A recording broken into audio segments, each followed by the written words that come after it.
Opinion China's Megadam India's chance to redefine water diplomacy. China has started building the world's biggest hydropower Megadam on the Yarlung-Tsangpo River, in Tibetan territory, sparking concerns from India and Bangladesh. The project, which was unveiled on Saturday, is set to roil riparian relations. However, what if India took advantage of this opportunity to rethink water diplomacy in South Asia instead of exploding in alarm or hurrying to construct counter-dams? India should not play defense at this time. It is a chance to take the initiative and change regional dynamics by combining ecological stewardship, tough diplomacy, and the cultural resonance of the Brahmaputra. Beijing is building a huge dam that will produce enormous power, about 300 billion kilowatt-hours a year. It's a 167 billion project. Beijing says it will protect the environment and help the local economy. But it's very close to India's Arunachal Pradesh, so it's raising some red flags. India is worried. Arunachal Chief Minister Pema Khandu says that it could cause big problems like droughts, floods, or even a water bomb if things get tense. And he is right. River starts as the Yarlung-Tsangpo in China, flows into India as the Brahmaputra, and then into Bangladesh as the Jamuna. Millions depend on it for water and farming. If something disrupts the river, it could devastate lives and nature. But India could turn this into a victory by collaborating with neighbors and showing some real leadership. The dam hands China leverage over India and Bangladesh, which rely on the river. China could gain an opportunity to weaponize this water by blocking or diverting it. Reactive dam building or diplomatic protests alone won't suffice.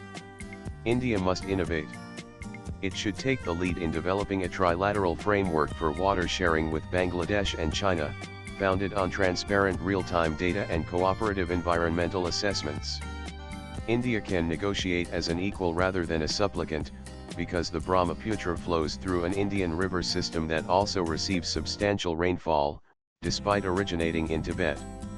India can use the river's cultural significance, which is linked to the Kamakhya temple and ancient rituals, to influence public opinion.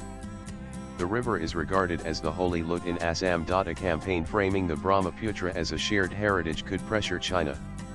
India should invest in modernizing irrigation, restoring wetlands, and developing early warning systems for floods. Finally, it can lead by example, prioritizing sustainable hydropower over megadams, showcasing a model that contrasts with China's heavy-handed approach. Imagine India hosting a South Asian water summit, inviting China, Bangladesh, and Bhutan to negotiate a Brahmaputra Basin Authority. Imagine Assamese poets and Bangladeshi fishers joining diplomats to highlight the river's cultural and ecological stakes. Such a move would cast India as a regional steward, not a rival. It could also leverage international forums to push for binding water-sharing norms, drawing on successful models like the Danube River Agreement.